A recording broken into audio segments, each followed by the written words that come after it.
Hi students, ನಮ್ಮ YouTube ಚಾನಲ್ಗೆ ನಿಮಗೆ ಸ್ವಾಗತ. ನೀವು ಮೊದಲನೇ ಬಾರಿ ನಮ್ಮ ಯೂಟ್ಯೂಬ್ ಚಾನಲ್ಗೆ ಬಂದಿದ್ದರೆ ಸಬ್ಸ್ಕ್ರೈಬ್ ಮಾಡಿ, ಬೆಲ್ ಐಕನ್ನ ಕ್ಲಿಕ್ ಮಾಡಿ.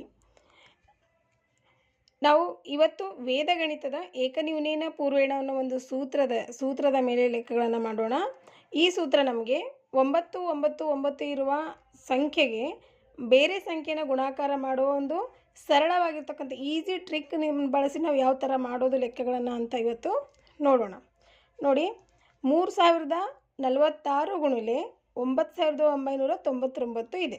ಸೊ ಇದನ್ನು ನಾವು ಗುಣಾಕಾರ ಮಾಡೋದು, ನಾವು 4 ಅಂಕಿಯಿಂದಾಗ 4 ಅಂಕಿ ತೊಗೊಂಡು ಗುಣಾಕಾರ ಮಾಡಲಿಕ್ಕೆ ತುಂಬ ದೊಡ್ಡದಾಗಿ ಮಾಡಬೇಕಾಗುತ್ತೆ. ಆದರೆ ಈ ಒಂದು ಸೂತ್ರ ಬಳಸ್ಕೊಂಡು ನಾವು ಒಂದೇ ಸಾಲಿನಲ್ಲಿ ನಾವು ಉತ್ತರವನ್ನು ಬರಿಬಹುದು. ನೋಡಿ, 3046 ಇರೋದಕ್ಕೆ 3045 ಅಂದರೆ ಒಂದು ಕಡಿಮೆ, ಬಿಡಿ ಸ್ಥಾನದಲ್ಲಿರುವ ಸಂಖ್ಯೆ ಒಂದು ಕಡಿಮೆ ಮಾಡಿ ಬರ್ಕೋಬೇಕು.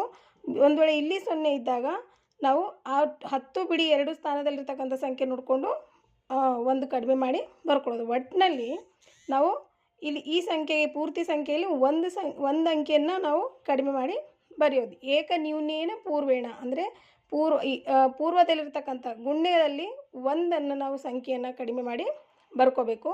ನೋಡಿ, 3 0 4 6 ಇದೆ ಅಲ್ವ, ಇಲ್ಲಿ ನಾನಿಲ್ಲಿ 5 ಬರ್ಕೊಂಡಿದ್ದೀನಿ. ಅದಾದಮೇಲೆ 3ಕ್ಕೆ 9 ಎಷ್ಟು ಅಂಕಿ ಕೂಡಿಸಿದ್ರೆ 9 ಆಗುತ್ತೆ, ಅದನ್ನು ತಗೊಂಡು ಇಲ್ಲಿ ಬರೆಯೋದು. 3 + 6 9, 0 + 9 9, 4 + 5 9, 5 + 4 9. ಇದಕ್ಕೆ 9ರ ಪೂರಕ ಅಂತ ನಾವು ಹೇಳ್ತೀವಿ. ಯಾವುದೇ ಒಂದು ಅಂಕಿಗೆ ಎಷ್ಟು ಸಂಖ್ಯೆ ಕೂಡಿಸಿದಾಗ 9 ಆಗುತ್ತದೋ ಆ ಸಂಖ್ಯೆಗಳಿಗೆ 9ರ ಪೂರಕ ಅಂತ ಹೇಳ್ತೀವಿ. ಫಾರ್ ಎಕ್ಸಾಂಪಲ್, 3ಕ್ಕೆ 6 ಕೂಡಿಸಿದಾಗ 9 ಆಗುತ್ತೆ, 0ಗೆ 9 ಕೂಡಿಸಿದಾಗ 9 ಆಗುತ್ತೆ, 4ಕ್ಕೆ 5 ಕೂಡಿಸಿದಾಗ 9 ಆಗುತ್ತೆ, 5ಕ್ಕೆ 4 ಕೂಡಿಸಿದಾಗ 9 ಆಗುತ್ತೆ. ಸೊ ಈ ಥರ ನಾವು ಏನು ಮಾಡಿದ್ದೀವಿ, ಇಲ್ಲಿ ಇವೆರಡು ಅಂಕಿಗಳನ್ನು ಸೇರಿಸಿ ನಾವು ಉತ್ತರವನ್ನು ಬರೆಯೋದು.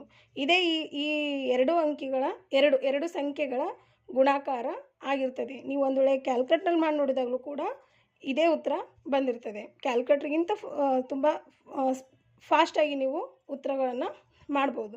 ನಾನಿಲ್ಲಿ 4 ಪ್ರಶ್ನೆಗಳಿಗೆ ಅದೇ ಥರ ಉತ್ತರಗಳನ್ನು ಮಾಡಿದ್ದೀನಿ.